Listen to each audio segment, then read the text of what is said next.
Okay, according to this, I'm live. I don't know if anyone is in the chat yet. I know I moved the test until next week, so we may not get a big crowd this time around, and I'm okay with that if that's the case. So let's see here.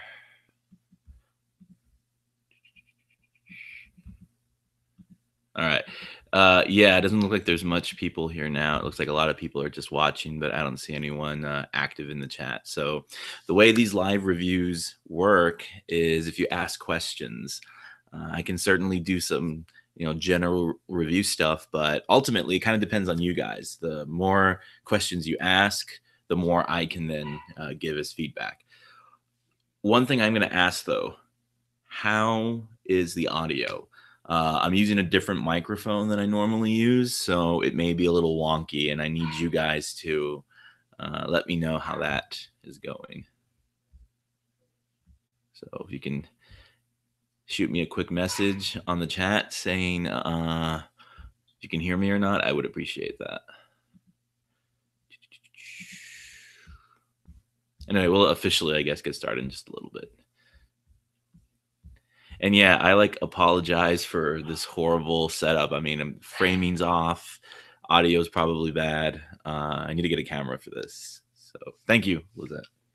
Okay, keep in mind that there is a little bit of a delay. So when you send me a question, it takes a couple of seconds for me to actually get it and read it. And that's fine. I kind of like it that way anyway. Okay, so just to reiterate, why does the dog always bark when this happens? Damn it. Hold on a second. I'm gonna hold on. Is there a way to pause this broadcast? You know what? I'll just let the dog bark. Okay. So just to reiterate, I'm gonna go ahead and sorry, the dog threw me off. All right. Test has been moved to Tuesday, but we're gonna go ahead and cover the early modern period right now for this review. Now, the early modern period, like most of the AP units, only has 3 key concepts that we have to know about, and that's not a lot of key concepts at all. In fact, this is that's average actually for most one. It's period 5 that has 4. And we have 3 key concepts. Key concept 4.1, the globalizing networks of communication and exchange. We have 4.2, new forms of social organization and modes of production, and 4.3, state consolidation and imperial expansion. Now, from my personal experiences with the AP exam and what students have referenced and what other colleagues have told me, when it comes to the written portions, they really love talking about the Columbian Exchange. I think the Columbian Exchange is very important for this time period. So that's definitely something that you need to keep in mind about. Understand the causes of the Columbian Exchange, what exactly happened, and being able to then explain the effects of that.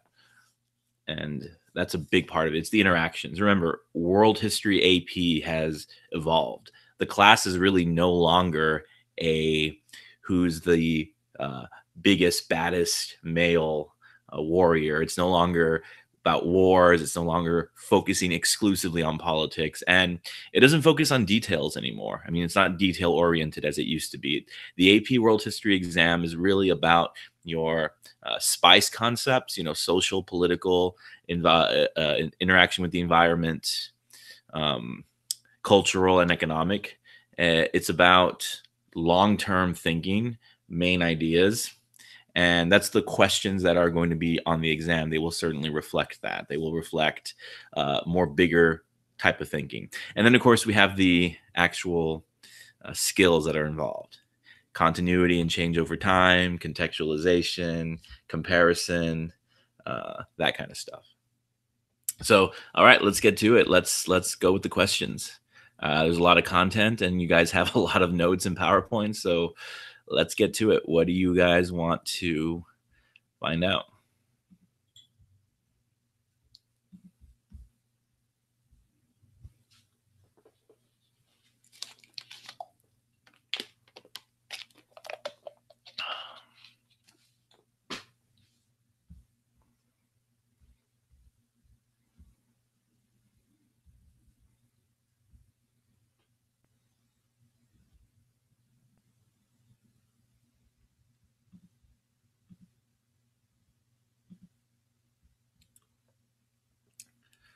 Well, then if no one's going to actually say anything, uh, I guess I can start with the very, very basic review of what's going to perhaps show up on the exam. But I don't like to do this too often because I feel like I may accidentally either give away too much or I may actually avoid saying things that are on the exam. So I'm very like I'm at a precipice here. On one hand, I want to help out, but I feel like if I am running this review, I may steer us too far from the exam because I don't want to spoil it, or I may go too close to it.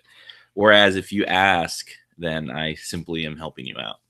But can we start from the Columbian Exchange? All right. Well, what about the Columbian Exchange do you want to know? Because there's a lot of parts to it. It's very complicated, and I'm at freaking HEB. Oh my god. So yeah, okay. But what about the Columbian Exchange, Roman? That's a good starting point. What do you specifically want to know about it? What are some things that you may need clarification on? Because I can tell you that is definitely a big part of period 4, and it's a big, big part of the exam. Um, just need your feedback on that.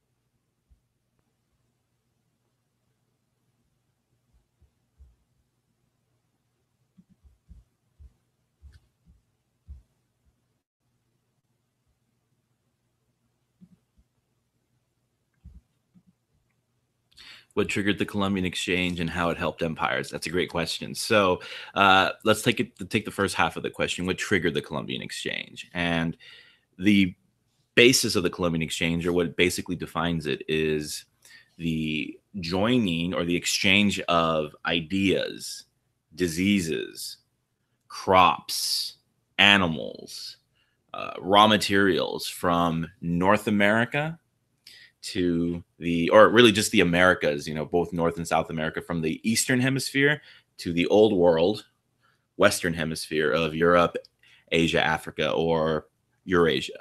That's the gist of the Columbian Exchange. It's an exchange of stuff. So previous ideas, animals. Sorry, my glasses are bothering me. Take them off. Reflecting the screen.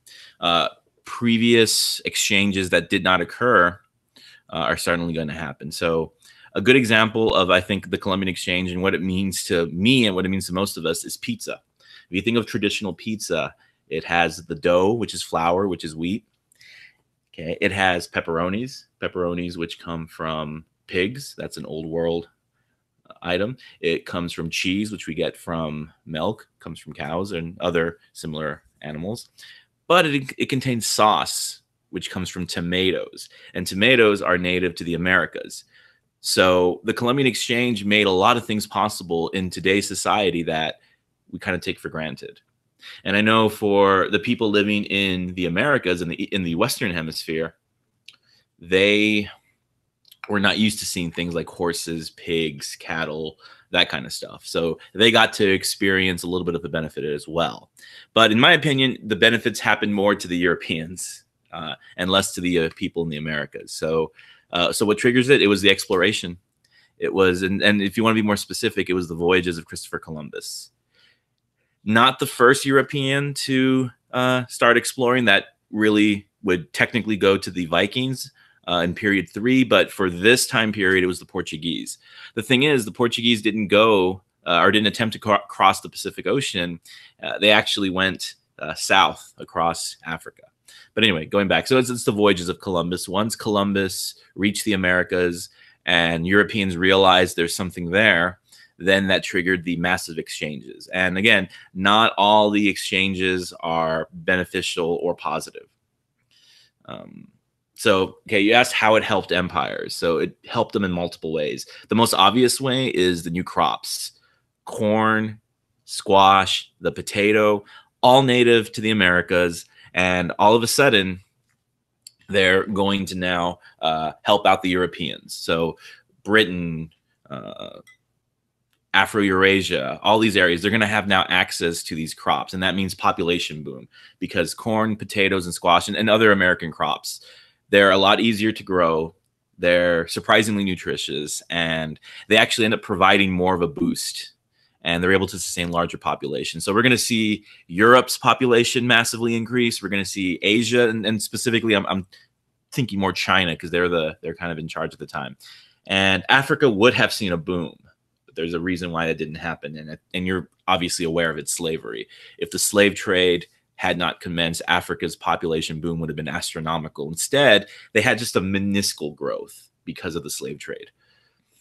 So it helped empires by increasing their populations. It also helped empires because diseases. You see, it made it a lot easier for them to conquer the natives of the Americas, because the Americas were essentially not prepared, or not, they didn't have the immunities to those diseases like smallpox, measles, that kind of stuff. Europeans did, and we get these diseases because of our proximity to animals. But if those animals aren't in your ecosystem, you're not going to develop an immunity to it. And so it's estimated that diseases wiped out 90 to 95% of the native population. So yes, Europeans had better weapons. They had better animals, like horses and war animals. They had better technology, ships. But ultimately, the diseases were the ones that wiped out the Aztec and the Inca, and they were far more destructive and devastating than any steel sword or any bullet could do. So that's the gist. Now, other ways it helped out empires. So with the exchange of ideas, Christianity is now coming to the Americas. That means more Christian souls for the Catholic Church. And if you're one of those nations that's in league with the Catholic Church, like Portugal or Spain, that's certainly a boost as well. So you can kind of credit the Columbian Exchange with helping them out in that regard. More souls is always a good thing for them. Let's see. What else for the Columbian Exchange? Again, that's a really good question. It's definitely something that's had a massive impact. And then, of course, and this is more of a period 5 thing. Well, no, it could be period 4 too. You also have the sugar trade that erupts because of this. You also have the cash crops that form as a result of this. So that also helps out empires economically as well. Okay, I think that got most of it. I know I didn't cover quite everything, so let's see now. And I'm a little bit behind, but that's okay. We have stuff to cover now. So Valerie asks, does technology take a role in the Columbian Exchange? Yes. First, to get to the Americas. You see, before, the ships weren't exactly the best. They weren't exactly creative. They had to come up with new modes of transportation in order to sustain these voyages. So you have caravels, which are ships that are they're smaller and they're tinier, but they're much more maneuverable that way. You also have the lateen sails, which are these little triangular sails, and they're at different angles. So it allows you to kind of sail against the wind or with it, depending on how you raise them. But it wasn't just the ship technology. You also have the magnetic compass. You have the astrolabe. And as some of you like to point out, a lot of these technologies were originally from China or from the Middle East. One thing about Europeans during this time period, though, they may not have invented things first, but they were really good at innovating them. They can take an invention and make it better. And I've said from day one, it's not about who's the first to do something. It's about who does it best. Look at Mark Zuckerberg. He did not create the first social networking site. There were already tons of them out there. Not tons, but there were a few. But he did it better than everybody else. Microsoft didn't invent the computer, but again, they grew big. Henry Ford didn't invent the car, but he's associated with it. And, it goes on and on. So the Europeans certainly took the technology from Asia and from the Middle East, and they improved upon it. So yeah, technology absolutely helped with the Columbian Exchange. Without those technologies, it's arguable whether or not people like Columbus or other explorers would have been able to reach the Americas. So definitely technology makes a big difference on that. Again, good question, Valerie. All right, Manatank 360, I don't know who that is, asks, why were the Ottomans hesitant to change? Okay, that's a very, very good question. So that question, though, that's more for a period 5 situation. In period 4, the Ottoman Empire was actually just getting started. It was expanding. The Ottoman Empire, they toppled Constantinople in 1453. So this is actually growth for them in this time period. If you're thinking decline of the Ottoman Empire, that's a period 5 type of situation. I mean, I'm not saying that they didn't want to change now, but they're still up and coming. So you really can't start talking about their decline quite yet. It's not there yet. So I would argue that at this time period, they're actually still growing and they're creating a bureaucracy that's complex. They're willing to kind of change the status quo up a little bit, and they're not super strict on the Islam in the sense that they're not forcing people to convert. Although with the Ottoman Empire, there were a lot of incentives to convert. Like if you converted, I think you didn't have to pay as much taxes or something like that. Okay, Roman. So basically the potatoes were like rice in China. Yeah, that's actually a very apropos analogy. Well, rice in okay, so the rice in China thing, that's period 3. Rice comes to China in period 3. They get it from the Vietnamese, the champa rice, and boom, population goes up. Then period 4, the New World crops come in, boom, population growth. You're thinking also the rice when it reached Japan as well during period 4. So yeah, definitely. That's a very good comparison. You know, I wouldn't be surprised if something like that actually pops up on the exam. I'm glad that you're making these connections because that's exactly what AP is about. So excellent job. All right. Annalie asks, why didn't the Ottomans want more of an industrialized empire? Again, that's a good question, but for period 5. And I know it's kind of confusing because of our time frame. We're already moving on and talking about period 5 in class while we're still waiting to take an exam on period 4. And that's because of the time situation. This exam is taking place on May 17th. So good question, but that's not the kind of question that will show up on this exam, though. Definitely not. Industrialization does not come into the picture till the 1800s. That's period 5. So, all right, very good. See, this is exactly what I like. These are the kind of questions I enjoy. So keep them coming. Definitely keep them coming. I'm digging this for sure. Cash crops were created for. Well, I think the question kind of self-answers itself. Cash crops are created, or not created. They were already around, but they're cultivated and grown so they can make money. At the time period, the economic policy of most colonies was mercantilism. The gist of mercantilism is the purpose of the colony is to make money for the mother country. So these cash crops are grown, cultivated, planted, and sold in order to enrich the mother country. That's what it is. And as I mentioned before, cash crops are not like corn, wheat, potatoes, which you eat them and they're most for sustainability. They're to make money, and it's the 3 main cash crops from this time period: tobacco, cotton, and sugar. Of the 3, sugar was the most important. It was the most profitable.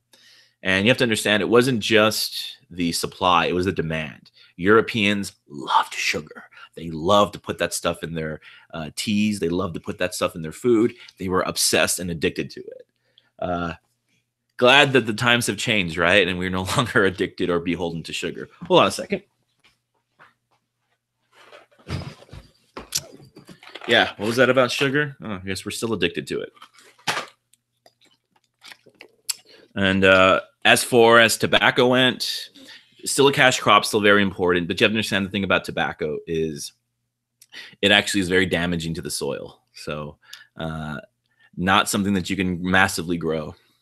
And cotton. Now, cotton becomes more popular later on, especially after the cotton gin. That's towards the end of period 4.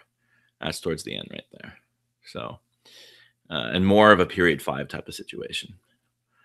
Okay, Jillian Garza, what is going to be the focused on the test the most? Is that a grammatically correct sentence? What is going to be focused on the test the most? I don't know how to answer that. I don't know what you're asking there. All right, Manitank 316 asks, were Janissaries impactful in the Ottoman Empire? Yes. So think of the Janissaries as well, I don't know what you could compare them to in modern times. Kind of like the Navy SEALs, but even more than that, because the Navy SEALs are, we use them for missions. We use them for spec ops and black ops and that kind of stuff. But the Janissaries were also political. They weren't just a military. So let me explain what the Janissaries were back then, and then we can maybe see if we can find a comparison today that's a little more apropos. So the Janissaries were interesting. They were Christian boys that were taken from their families very, very young by the Ottoman Empire. Remember, the Ottoman Empire is majority Muslim, founded by, Well, not founded by, but their big ruler was, Akbar the Great. No, that's the Mughals. I'm sorry. This is the beauty of these types of reviews. Sometimes I'm going to say something that's completely wrong. And if you catch anything, please correct me. I'm certainly not a master when it comes to this. Anyway, Mehmet. Anyway, so they pluck these Christian boys. Because remember, the Ottoman Empire was Muslim run, but a lot of their citizens, or a lot of the people living in their territories, were not Muslim. They were Christian. They were Greek. They were Turkish boys. So they would take these boys at a young age, convert them to Islam, and teach them and train them to be elite fighters or even administrators. And that's what the Janissary Corps was.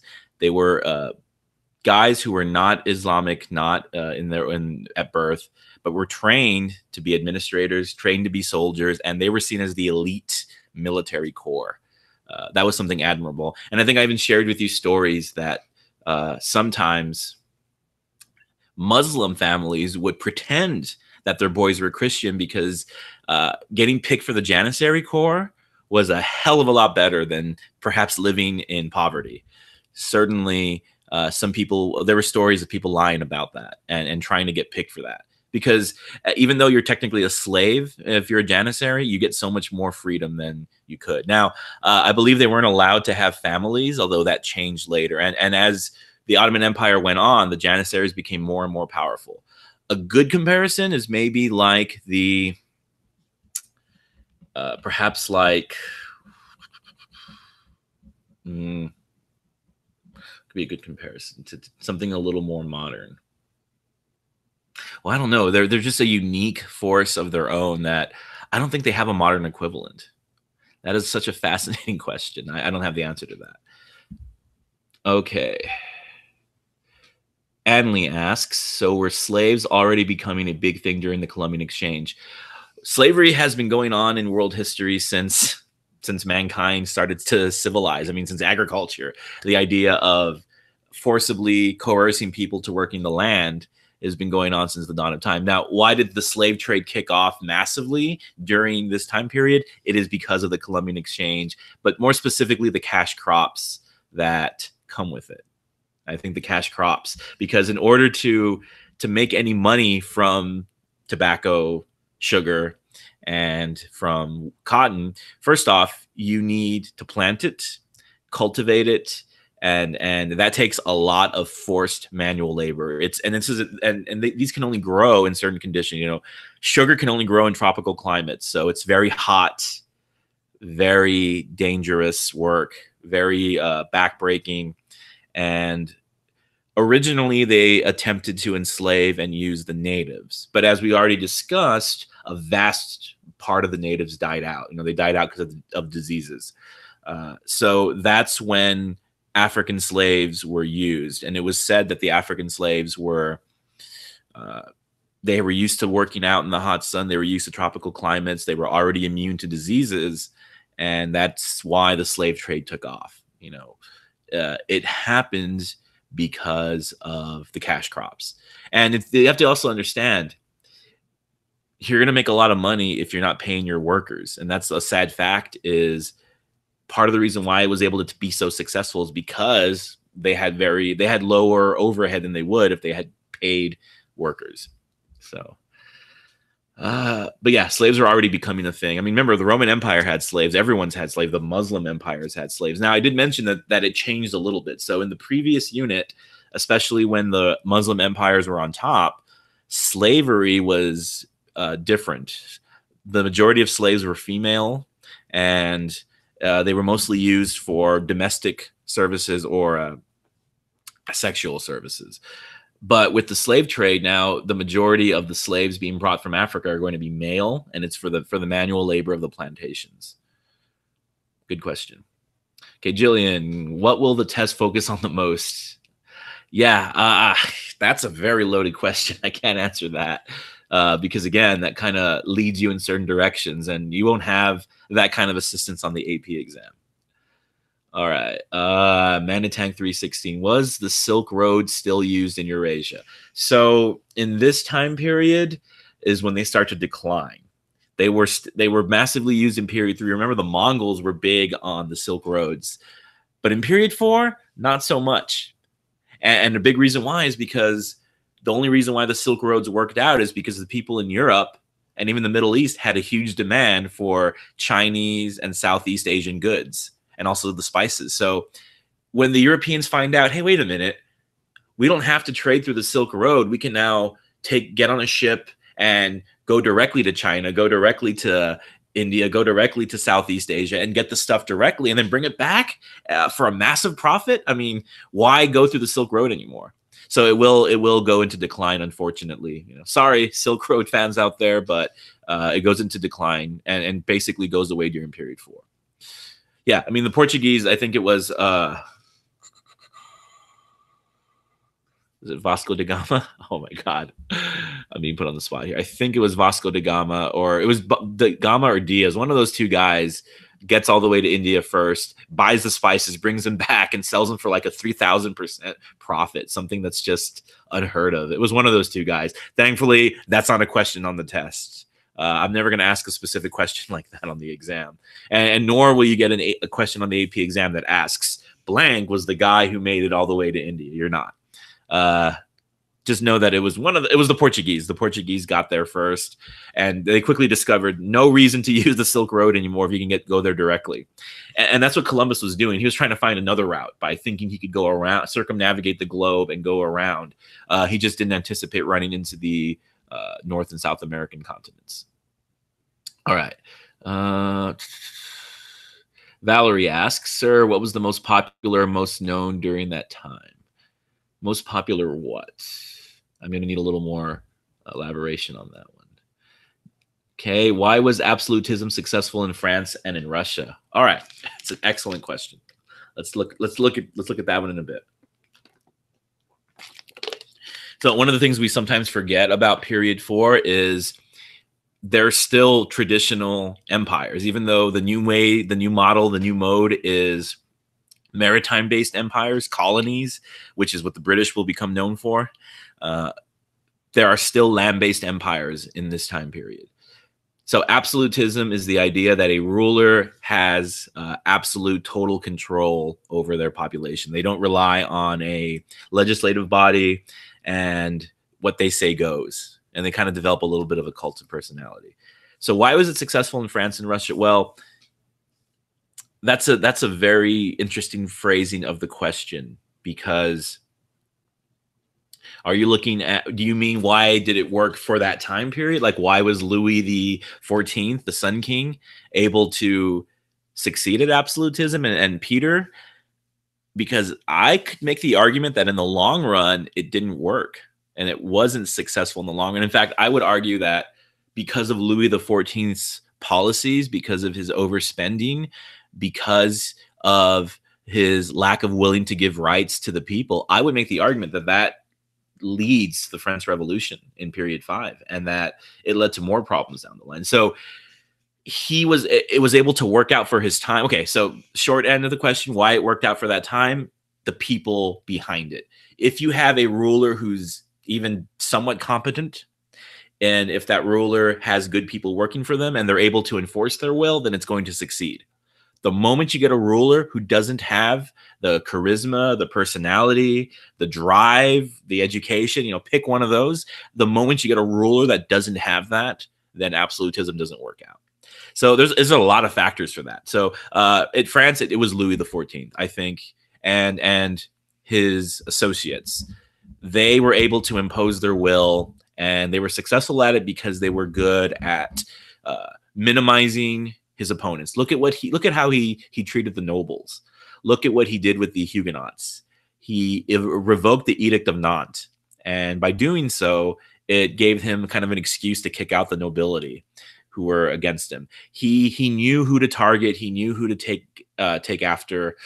So it worked because of the personalities. And in Russia's case, Peter the Great also had a very strong sense of pride. He was very intelligent, educated, and again, it was that strong will. So short answer, it was successful for its time because of the rulers. If the ruler knows what they're doing and if they're strong, it'll work out. In the long run, though, I think it's bad that, and there I am using a term that I've always said you guys should not use. Bad, it's too general. But I would make the argument that it was hurtful in the long run, especially in France's case, because Louis for so long remained so unchecked that the abuses, the economic abuses under his reign made things worse. All right, really good question, Joanna.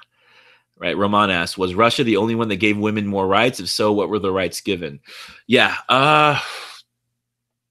well, that's a very good question. We're not going to see massive women's rights, women's liberation, feminism until much later.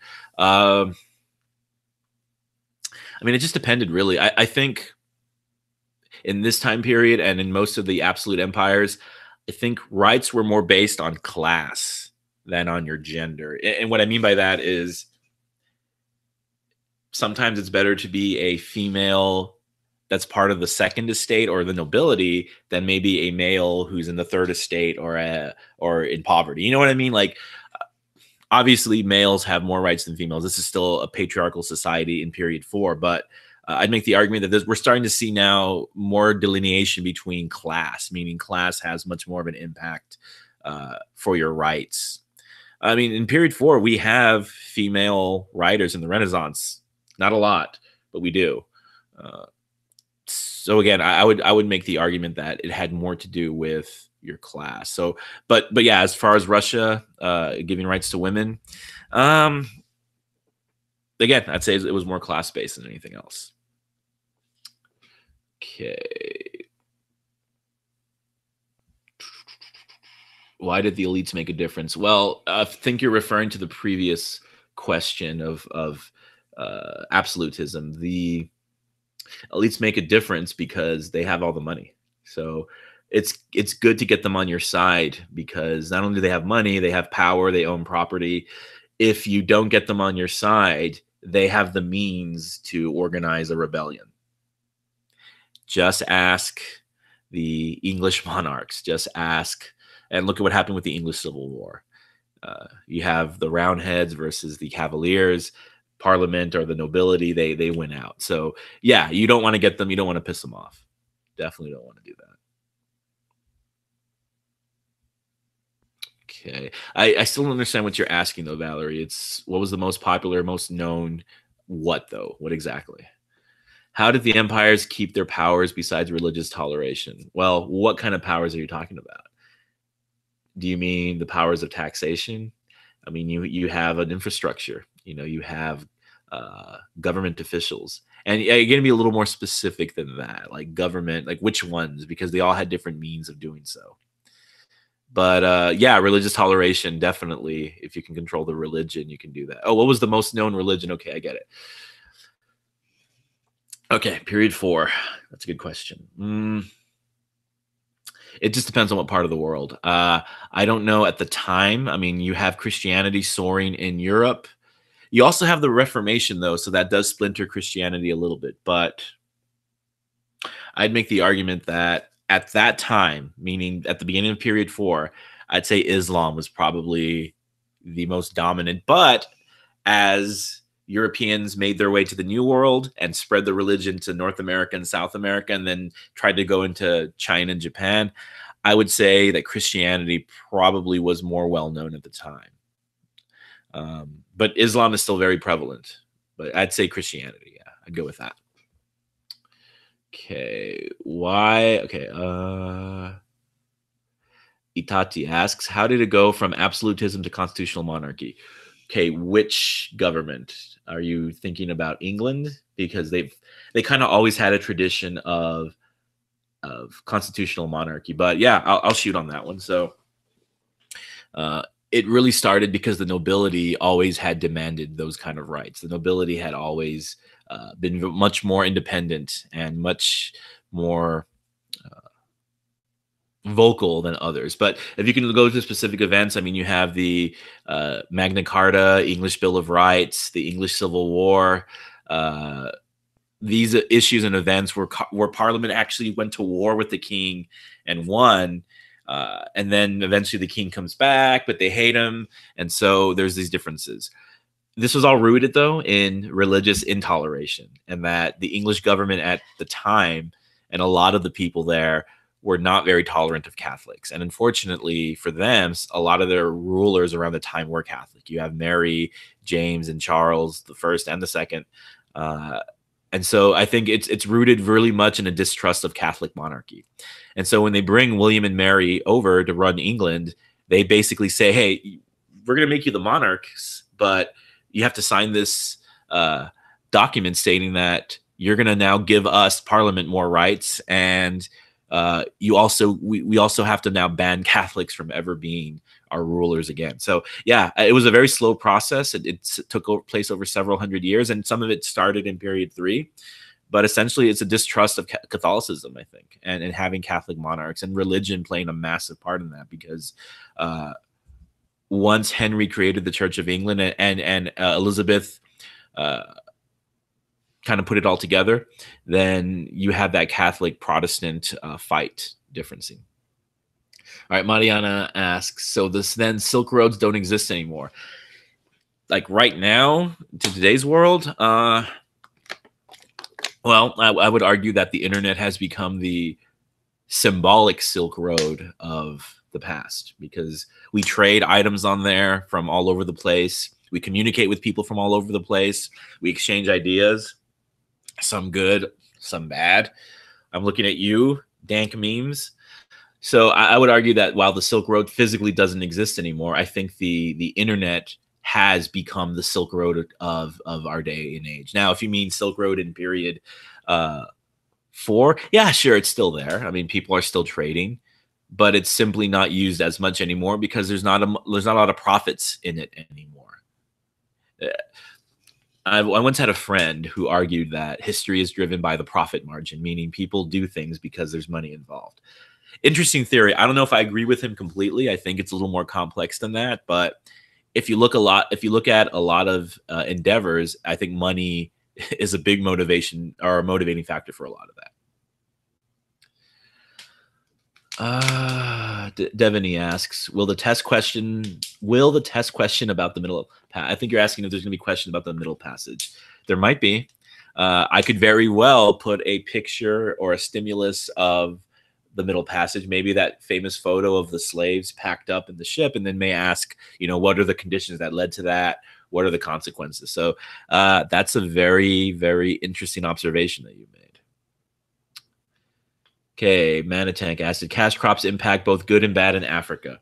Yeah, it depends on your point of view. So it depends, and also what kind of role you had in Africa. Directly, no.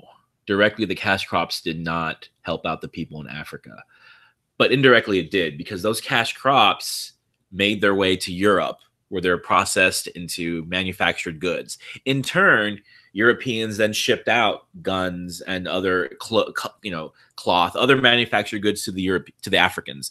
A lot of the African rulers received European goods in exchange for then collecting slaves and shipping them off. So they were part of this triangular trade. And so, yeah, they got a benefit from it, but not directly. They didn't directly enjoy the benefits of cash crops. I mean, they may have gotten some of the products that come from it. They may have gotten, cigarettes. They may have gotten clothing from the cotton. But for the people of Africa, they really wanted European goods like guns. Now, in the long run, is that a good thing? Probably not. I made this argument in class, but what they should have been focusing on was learning how to make manufactured goods. They should have been developing their own industries. They should have been developing their own means and not relying on European goods. But that's my opinion, and you're definitely free to disagree with me on that. So, I mean, again, if you from a certain perspective, I would say that it was the people that benefited in Africa were minuscule compared to the negativity. And then there's a connection that other historians have made that perhaps by so many men being taken by the slave trade, it made it easier for Europeans to come in and impose imperialism on Africa in period 5 in the 1800s. So yeah, there was some benefit to some people, but the vast majority of Africans probably did not benefit, and I think it made things worse for them. But again, I mean, look, a lot of these opinions are just that, opinions, and there's different ways to interpret the facts. Okay, Joanna asks, was the change of certain characteristics in Islam important? Like how in Africa some things were changed? Well, like I said, the majority of slave trading before that, slaves were generally used for domestic purposes. So the majority are going to be female. I gave you an article about that where it said that, most of the slaves are female and domestication purposes, in the household, that kind of stuff. So the change is they're realizing now that Europeans want males because they can use them to work the fields to cultivate the cash crops. So the change is those are the type of slaves they're looking for now. Those are the ones that they're going to capture, and those are the ones that tribal chiefs or leaders are then going to use and sell for products. So that would be the change. Now, did Islam change because of the slave trade? No, Islam has always been slaves are okay as long as they're not Muslims. And that hasn't changed from them. When did period 4 start? So period 4 starts in 1450. Not the best starting date necessarily, but it's 1450 is an average. It's like, well, we could start it in 1453 with the fall of the Byzantine Empire and fall of Constantinople. But you know what? The Renaissance kind of started a little bit earlier than that. So it's very much an arbitrary average date that just kind of rounds out really well, 1450. And yeah, that coincides with the Renaissance, coincides with the slave trade, coincides with our slave trade, the fall of Constantinople, coincides with the beginning of the exploration of the Portuguese explorations, and it also coincides with China deciding to stop exploring as well, and that's also important. Okay, Manatank 360 asks, were the African kingdoms economically dependent on the Columbian exchange? Yeah, well, yes, because you have to understand that those cash crops, those finished products, absolutely, they were dependent on their part of the triangular trade. Now, could they have pulled out and still been economically successful? That's a fascinating question. That's one that you could probably write a paper on, something like that. That's a good question. God, I don't know who you are, Manny or Manitank, but you're asking really good questions that may not show up on the AP exam, but they're definitely worth exploring. So could they have economically succeeded without that? Wow, that's a question to ask somebody who is an expert on this. I'm just going to give my unexpert opinion. I would say no, because they didn't have any industries on their own anymore. I know the gold to salt trade was still a thing, but Europeans were finding ways around that. And then Africa also, you really you really can't generalize Africa as one, because it's geographically so diverse. I mean, you have north of the Sahara Desert, you have the Islamic kingdoms. Sub-Sahara Africa, you go further south, or further to the south and to the east, you have the Swahili coast. And then in the Sub-Sahara, you have the Songhai and all that stuff. So yeah, it's a very good question. I mean, what is economic success to you? Is it being on a world scale? Then if you mean to make them as successful as Europe, were they dependent? Yeah. And they look, the key to being economically successful is to find something that you can do to make money. And it's not just finding gold. See, the Spanish did that, but all the Spanish gold was finding its way to China and to Britain or other places instead, because they were spending that gold on products. So I guess the key to success is finding a product. Economic success is finding a product that you can create and then sell and export. China knew this for so long. And the key is having a favorable balance of trade, meaning you are shipping out or exporting more stuff than you are importing. And Africa wasn't doing that. And now this is a very interesting ethical question, but I would make the argument that shipping out human lives is priceless, meaning it's super expensive. They're shipping out human lives and getting European products in exchange. I think that's a very unfavorable balance of trade, because those human lives, first off, they're lives, they're people. I mean, let's not forget that. But let's also understand that these are people who could potentially have created industries, people that could have been faithful soldiers, people that could have been leaders, people that could have helped out the economy. So yeah, definitely they were dependent. Definitely. Yeah, I figured out who you are now. Itati asked, did the Enlightenment have a big impact in the empires, or was it more in France than others? Okay, so the Enlightenment, that's at the tail end of period 4, and that's also, and that has a more greater effect on period 5. The Enlightenment is one of those weird things where it's more of a period 5 thing, but it can also be applied to period 4 too. God, it's a really awkward place. So in short, did the Enlightenment have a big impact in other in the empires? Like which empires? Because the Enlightenment had a massive influence on the American Revolution. It was John Locke that said something to the effect of, that people are endowed with unalienable rights, life, liberty, and property. Does that sound familiar to you? Well, Thomas Jefferson took that, and he didn't say property, he said pursuit of happiness, but he essentially took John Locke's second treatise on government and used that for his Declaration of Independence. So it had a massive impact on the United States because that was the direct influence on Thomas Jefferson. Plus, you also read John Locke's, again, you read the second treatise, and John Locke spells it out in plain black and white. People have the right to overthrow an unjust government. That if the government is not responsive to the needs of the people, you have every right to overthrow it. Obviously, Thomas Jefferson and the rest of the founding fathers, they took that to heart. And then, of course, the American Revolution inspires others as well. Haiti, Latin American Revolution. So I would say the Enlightenment had a massive effect over the world, not just in France, although it does. Obviously, it influences the French Revolution. But yeah, that's a good question. Definitely had a big impact. Now, did it have an impact in like China? No. Russia, it's a mixed bag. It's certainly some people's lives improved, but not everyone's. Did it have an impact in Africa? No. And that's the great irony, I think, and the great, I don't know if the word hypocrisy is appropriate here, but that's the great irony in that you have John Locke and Rousseau and all these people discussing human rights and all this. They're discussing a lot of these things, and I'm not saying specifically these people, but you have Enlightenment thinkers discussing equality and freedom, drinking tea that's sweetened with sugar made from a plantation that uses slaves. And so that's the great irony and or hypocrisy. But you really can't blame them. It's not like it's not like they knew what was going on necessarily, or maybe they did. I don't know. It's a good question. Okay, Roman asked earlier, can you explain all the important things that happened throughout period 4? No, you gotta be more specific than that, Roman. Did Peter the Great's reforms have a negative impact in Russia?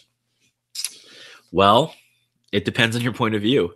If you are a Russian traditionalist, and that I feel horrible because I had a professor who was an expert in Russian history, and I'm sure he's probably good. If he were to see this, he'd probably be like, "No, you're wrong about this." But to my understanding, if you're a Russian traditionalist who prefers the old ways, who likes to grow a big beard, who likes to wear the clothes of the old, you're going to hate the reforms. Because remember, Peter was all about Westernization. He was all about bringing in ideas from Western Europe and turning Russia as Europe as it could possibly be.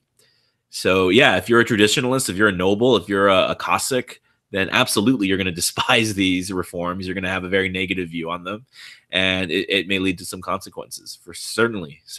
Plus, negatively, I mean, he was so obsessed with that warm water port that led to conquests, that led to war. If you died in those wars, or you had family that died in those wars, certainly that's a negative thing. And the cost too of maintaining this. In order to maintain his empire, he had to keep the serfs in serfdom. And so, yeah, I would definitely say that there was some negativity to Peter's reforms. Peter's reforms helped Peter, and to a lesser extent, what would be considered the middle class of Russia at the time, not anyone else. At least that's my understanding of it. So was period 4 mainly about the Columbian Exchange and what happened throughout? I mean, that's a major part of it, but remember, we also have changes in Europe. We have the Renaissance and the Reformation. We have the rise of the Ottoman Empire. We have the Mughals in India. We have the Ming dynasty and later the Qing dynasty, but Ming mostly in China. We have Russia and its westernization. So not just the Columbian Exchange, but see, the Columbian Exchange and the money that came from it certainly helped out or had an impact. Think of Columbian Exchange as the big picture. Yeah, that's kind of in the background affecting everybody. And all the other stories that take place on a more micro level are all somewhat influenced by the Columbian Exchange. So yeah, the Columbian Exchange was the big deal. Everything else was like on a smaller scale. Okay. Oh God, I got a perfect example. Perfect example.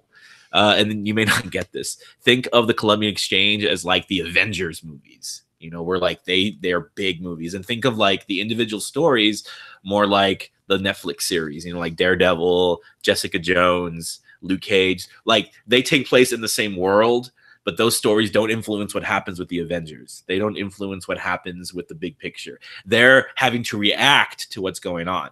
I mean, the first season of like Daredevil is all about how after the Avengers destroyed New York, corruption rose up and crime rose up, and Daredevil had to deal with that. So, yeah, Columbian Exchange is like the big context, the big picture, the Battle of New York. Daredevil is more like the individual story that's a result of that. So, see, there, proving how hip and cool I am by tying in Marvel to history. Okay. And by the way, if I missed your question, I apologize. Yeah, the chat's kind of popping up here. All right. Westernization and modernization had many positive attributes of the Russian Empire, but were there any cons? Yeah, so that's what I'm talking about. Like with traditionalists, they definitely didn't. We're not fans of that, and people hated Peter.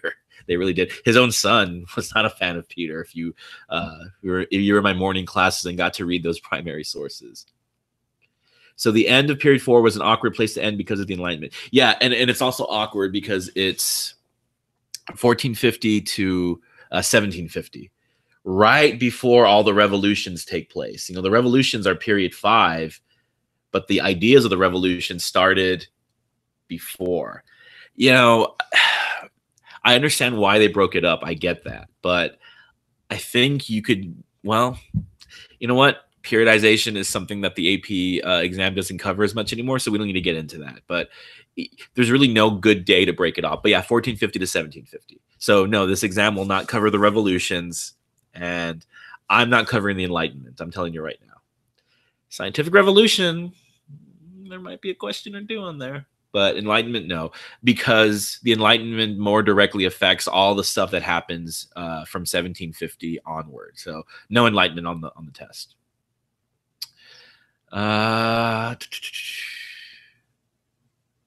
Can you tell us the most important key concepts throughout period 4? Well, there's only 3.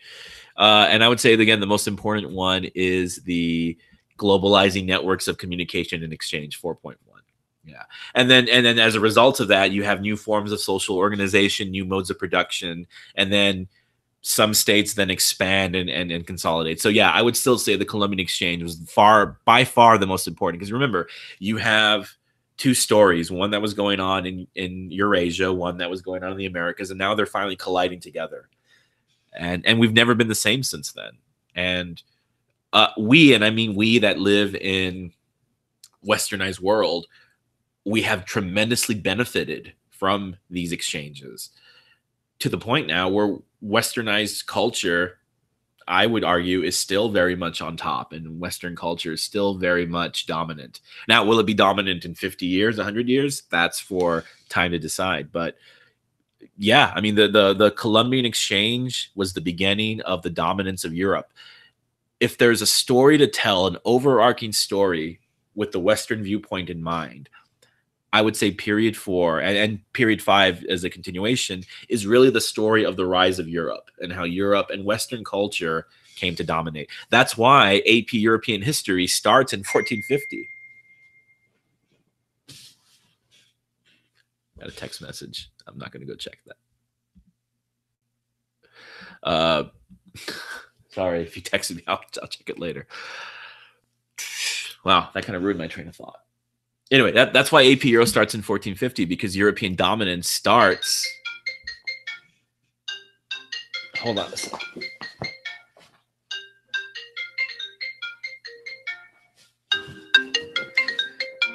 I don't know who this call is. I'm not going to answer it. Sorry.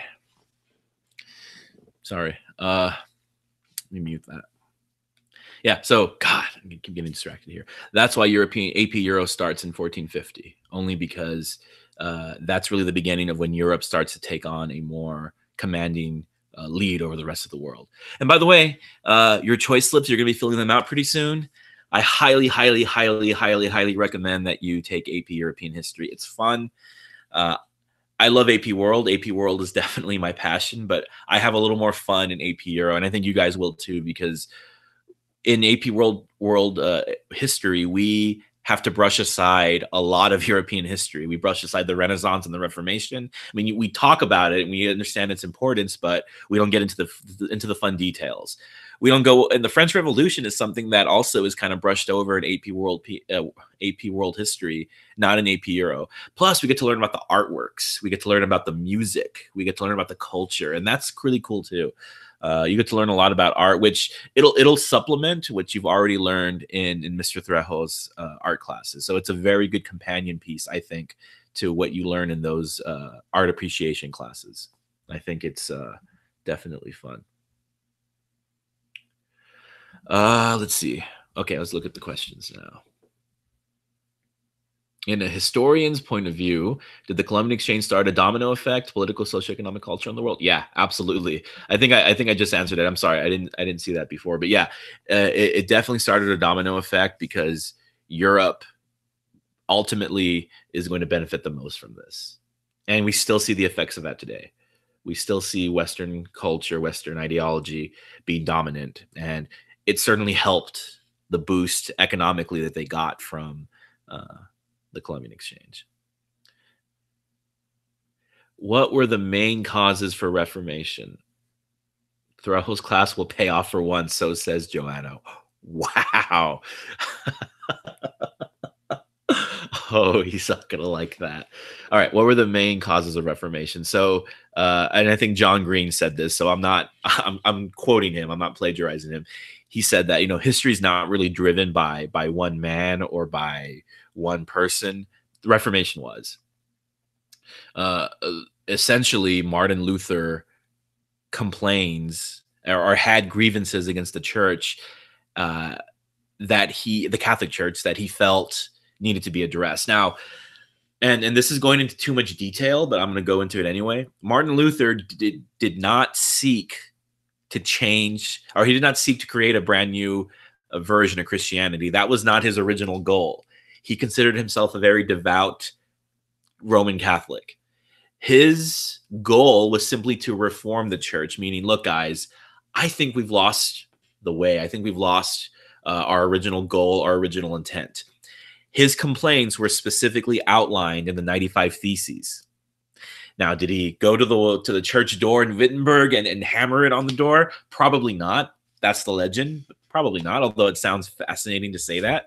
But his grievances were many, 95 of them. The main ones, though, were the indulgences being sold. Okay, he didn't like the fact that the church was using indulgences to raise funds for beautifying the Vatican City, especially St. Peter's Cathedral.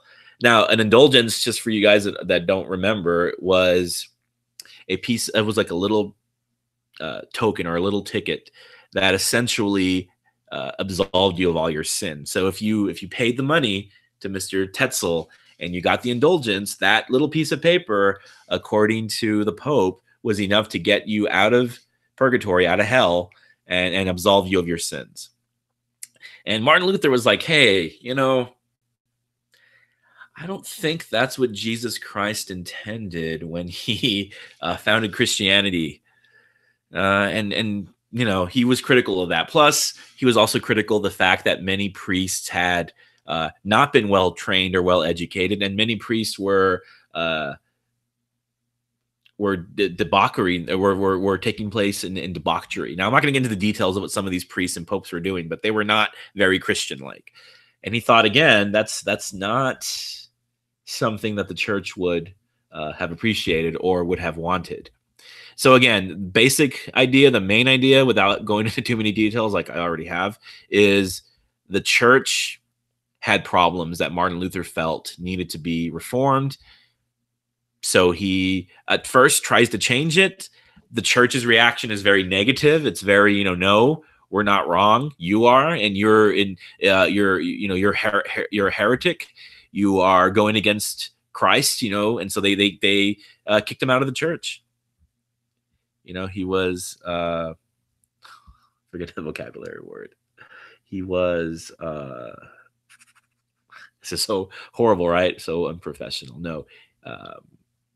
He was kicked out of the church. He was, I'm going to Google it really quick. Sorry. Yes, teachers use Google too. Kicked out of church. Oh, excommunicated. I didn't Google that one. Ha! I didn't have to Google it. I didn't finish the Google. Excommunicated. Sorry. Yeah, he was excommunicated for that reason. I guess the reaction of the Catholic Church at the time was not, oh yes, you're right. We need a change. We need to grow. How can we accommodate that? They didn't have a very growth mindset. They had a very fixed mindset. It was kind of like, no, we're not wrong. You're wrong type of thing. So that was the church's mentality. Anyway, going back to what you asked, it was basically the indulgences and also the fact that the popes were living in such a lavish lifestyle. Again, Martin Luther questioned whether or not that was the original intent behind Christianity. Anyway, what does this lead to? And his other thing too is that he felt the Catholic Church was too involved with ceremony. They were too involved in the sacraments. They felt that they were too involved with statues, saints and that kind of stuff. And he felt that his main argument is that faith, sola fide, or fide, faith alone should be enough for salvation, that you don't need to do good acts. You don't need to go to communion. You don't need to get baptized. Yes, actually, that's one of them. He felt that faith is something in the heart, not something that you can do through a good deed or through buying an indulgence. So he basically felt the church had gotten too big and too out of control. And because he allowed, or he argued that people could interpret the faith for themselves, that leads to then other branches of Christianity. Now, Lutheranism is the most popular one, but at the time, Calvinism, eventually the Church of England gets involved, although Henry's reasons were a little more motivated by sexual desires than they were with true faith. But nevertheless, it happened. We have the Anabaptists, Mennonite, just so many other branches that did that.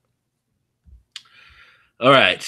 And there's more to the Reformation. You guys have more questions about it, but it's not a big, huge deal in AP world. You got to know about it. You got to know the causes and what it led to, but you don't need to know the details. And I know so much more about it because of AP European history. So that's the reason why I went off on a little tangent. So stick to what we talked about in class, which wasn't a lot, and that's okay. Will Gunpowder Empires be input into the exam? Very good. Tiz Duck Productions. I don't know who that is, but that's a really funny name.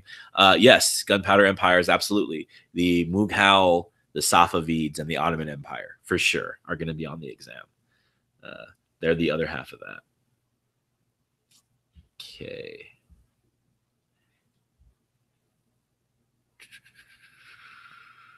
I think I've caught up, I think. If I've missed something, please let me know. Now, we're already an hour into this, but in the future, I think I have a way to ease communication. So I don't mind if you guys talk to each other in the chat room. If you want to send me or get my attention, okay, just use the @ key and put @ZamStoryClass, and let me show you how that works here really quick. You can see there. That way you guys can still talk to each other, but I know that I won't respond unless I see that little orange notification on there. But just in the future, not a big deal. I'm still going to read what's on there anyway, but that'll help out some of the clutter in the chat room from that differentiates between a question and just a really funny comment, which, by the way, I'm all for that. I'm all for you guys talking with each other. Look, at the end of the day, we're in this together. And I think when kids ask questions about stuff to each other or they interact, I think it's a positive thing. I really do.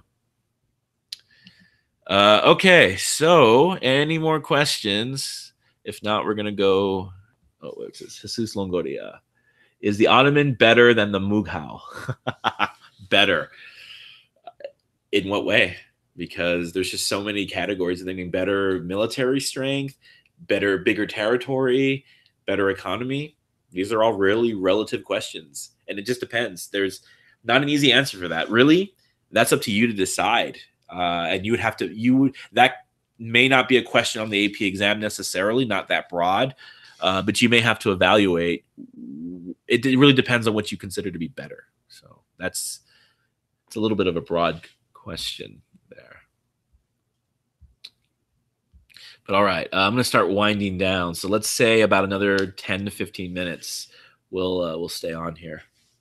By the way, excellent question so far, guys. I'm really enjoying the interaction. Well, okay, but what politically though? That's the other thing too. Like politically, what the word political is very broad. All right, here we go. Question from Tizdak Productions: will it be based on the rise or during their reigns? Rise. Wow, rise. It'll definitely be based on their rise because their collapses don't really happen until the next time period. So definitely their rises and really focusing on what they did and what they encompass. So rise more than collapse. Manitank, was gunpowder just as impactful as the Columbian Exchange in Eurasia? Wow, that's another excellent question.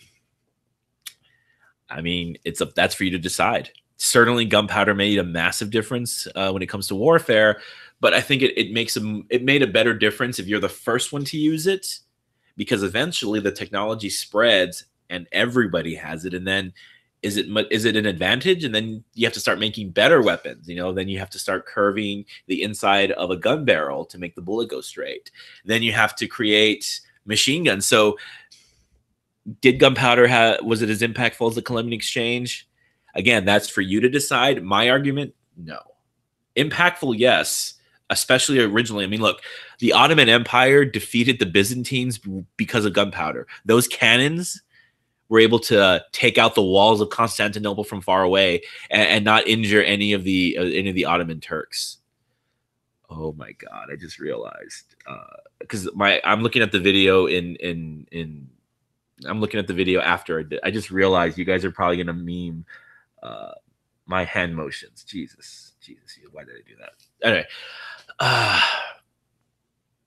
so yeah, definitely, I would say the gunpowder was definitely impactful. And again, I can listen to an argument that gunpowder was more impactful than the Columbian Exchange, but in my opinion, the exchanges that happened, the diseases, the exchange of silver, the ideas, the wealth, far, far more impactful than gunpowder did, although gunpowder was very, very important and definitely a part of that.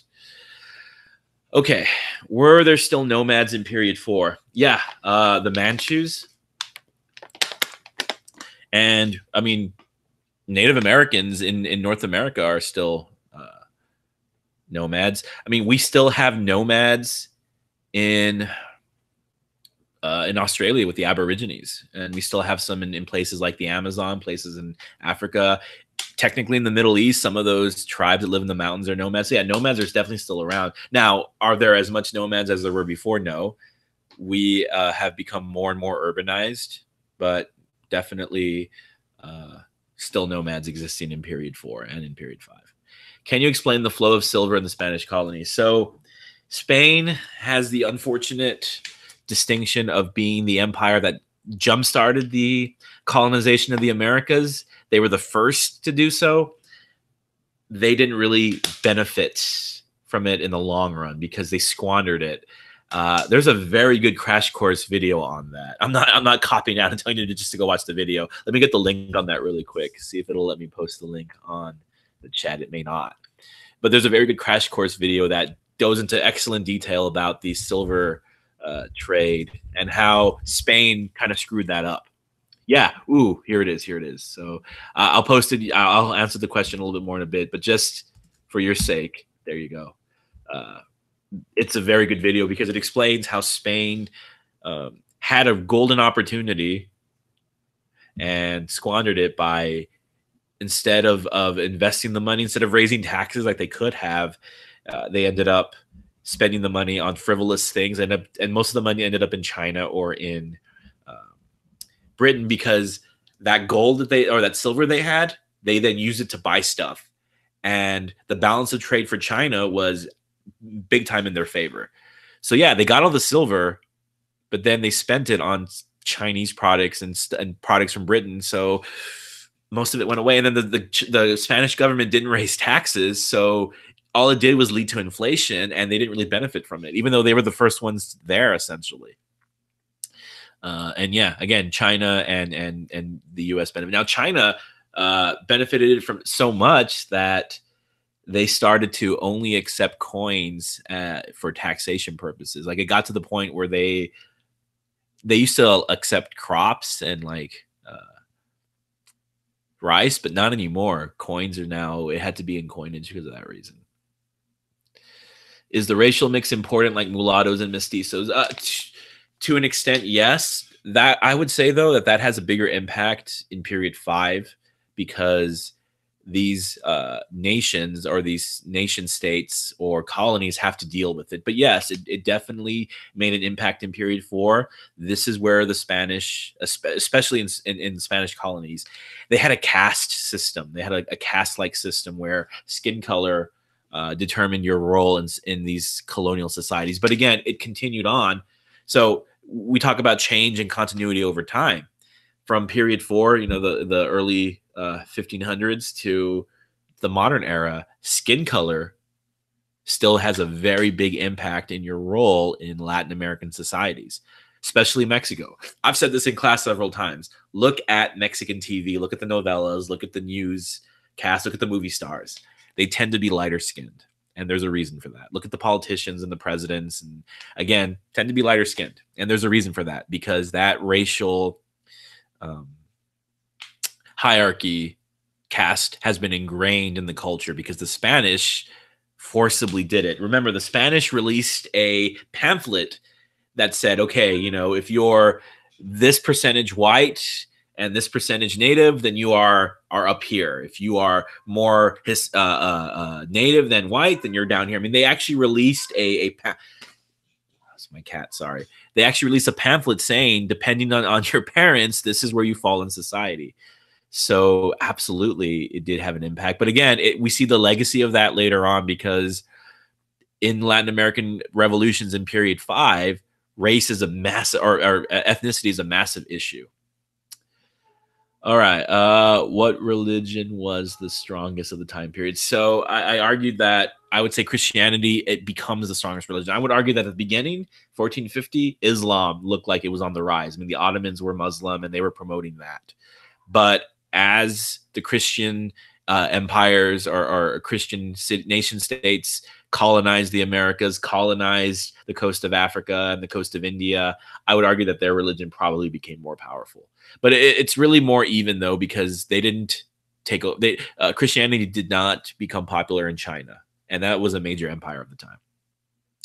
Why was there creation of synthetic religions? Oh, okay. I think you mean syncretic religions. So, and why? I mean, it happens because when people are forced to move, like if the slaves from Africa are forced to come over, they're going to bring their religions, but they're going to lose touch with the original ones, and so they're going to have to fill in the missing gaps with Christian stuff. Now, sometimes syncretic religions are created on purpose. A lot of the Catholic missionaries that came to the Americas, they knew they had to win over the natives. They knew they had to win over the mestizos and the native Indians of Mexico and Latin America. So that's when they had the bright idea of mixing in the two religions. They took the Virgin de Guadalupe and made that a part of Christianity in Mexico. And I also mentioned that even today, if you get sick, perhaps your grandma will take out an egg and do a ritualistic cross over you. That's not in the Bible. That's not a Roman Catholic practice. That's based on a mestizo, or sorry, more of an Indian tradition. Natalie asks, why were the Aztecs not liked by other civilizations in Mexico? Oh, because they fought with them and conquered them and forced them to pay tribute. And not just in money, actually, forced them to pay tribute in terms of sacrifices, human souls. So they were kind of bullies to the other native tribes. And that's why Hernan Cortez is able to exploit that. He's able to then find out that they're not well liked. So he's able to gather native allies who hated the Aztecs, and he used them. You know, people give a lot of credit to the Spanish for conquering the Aztecs. And yes, they did.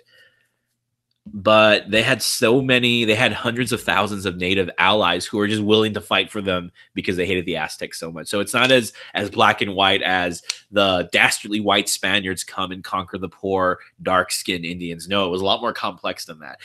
History often is. You know, we tend to generalize, but history is much more complex than just black and white.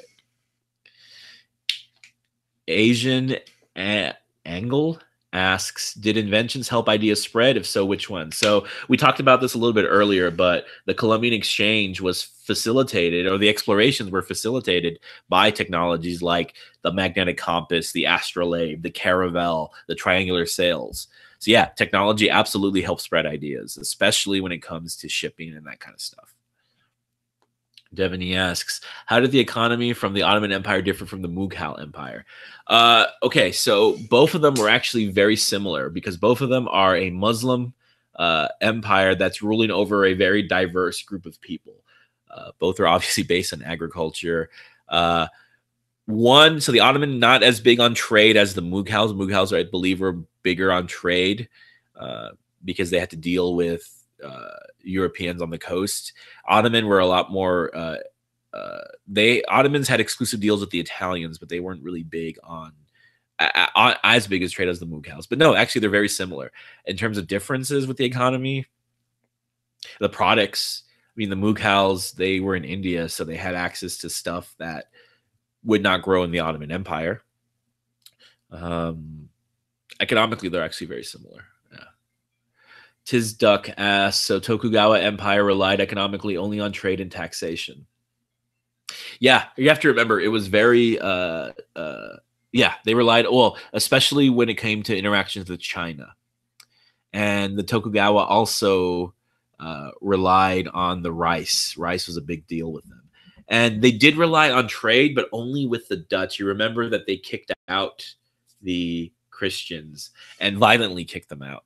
And they restricted trade to just, was it Nagasaki Bay? I believe it was. And they only restricted trade to just a little area. And it was only with the Dutch. Those are the ones that they trusted. And so the ideas eventually spread to them. Is Russia going to be on the test? Well, we certainly mentioned Russia today.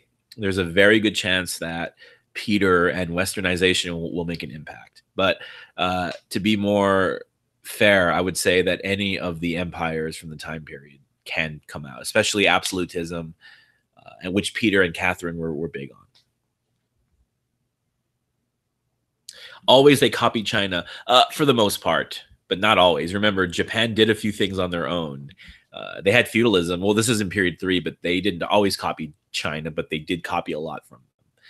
Didn't copy their whole mandate of heaven thing, though.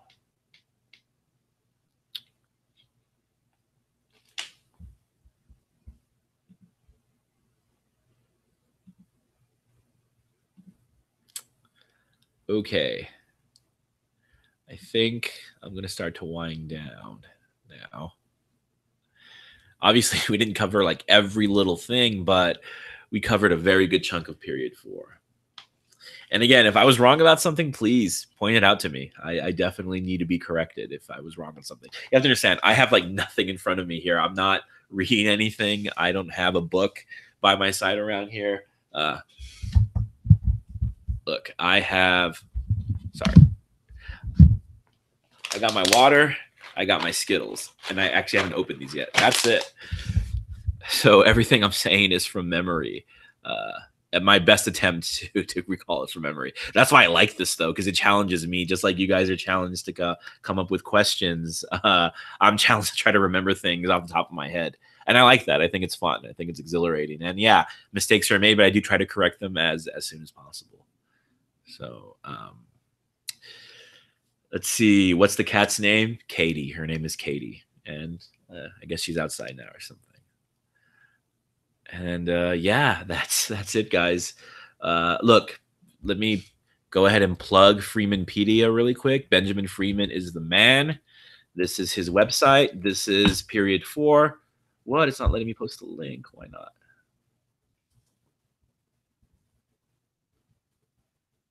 Wait, why is it not letting me post links in my own? Oh, okay. Well, here, let me be a little clever about it.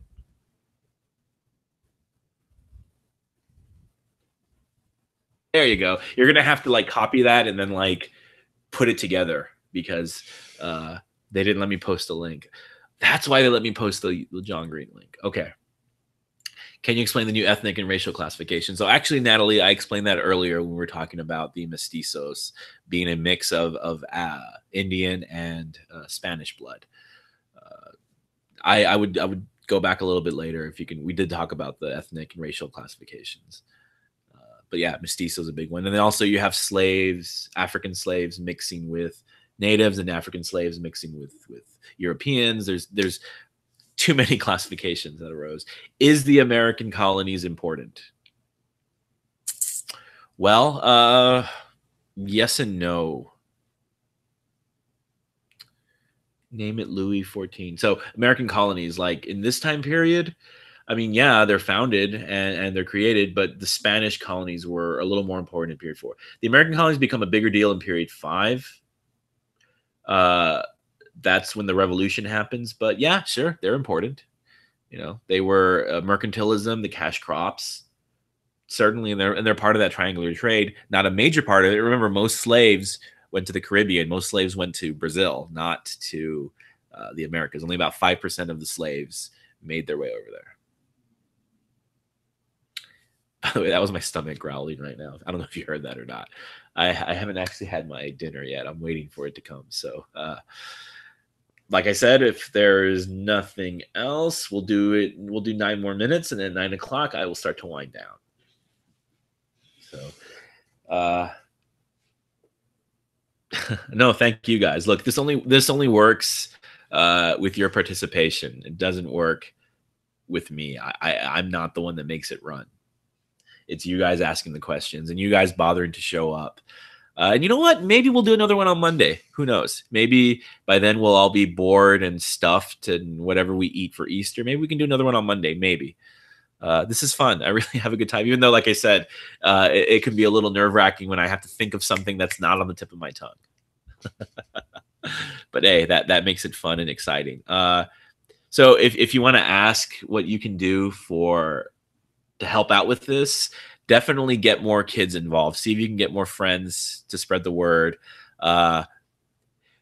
See if you can maybe convince other teachers to do something like this. I think this is fun, and maybe some will be open to the idea. I think we can definitely spread this around some more. If you want to spread my link to get more subscribers, absolutely. I don't know, though, if people can get anything from this channel if they're not in my class. I mean, yeah, we cover AP World stuff, but there's other websites and other videos that probably do a better job than that. So, but yeah, if you want to help out, definitely spread the word. Try to get more subscribers, and offer some suggestions. You know, I think this is a channel that works with you. I ain't teaching anything. Yeah.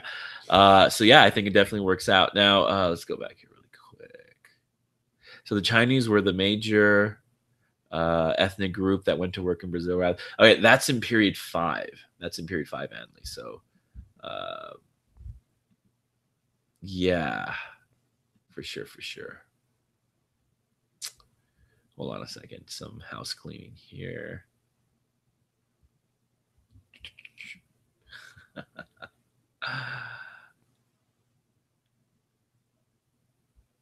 Do I have a really big movie collection?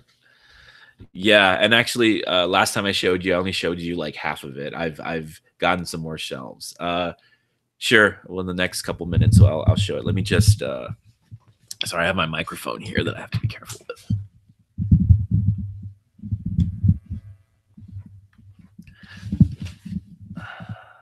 There you go. You can see a little bit more there. Okay, still not everything. All right, this has gotten off topic, and you guys have lives to go do, Fortnite to go play, things to do. So, bye bye, everybody.